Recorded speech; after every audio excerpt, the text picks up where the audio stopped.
Entering. So this is the cave.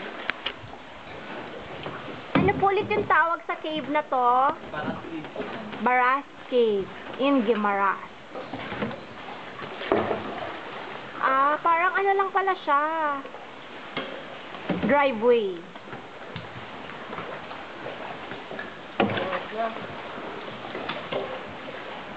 At pwede po kayong mag-swim dito?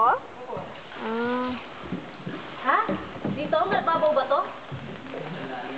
Yung lalim eh.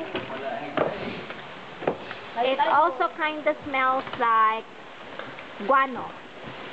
Mga bat droppings. Ganun. Look at that. Ang cute naman. Oo nga. Pwedeng may ano ka dito. May place ka to dock.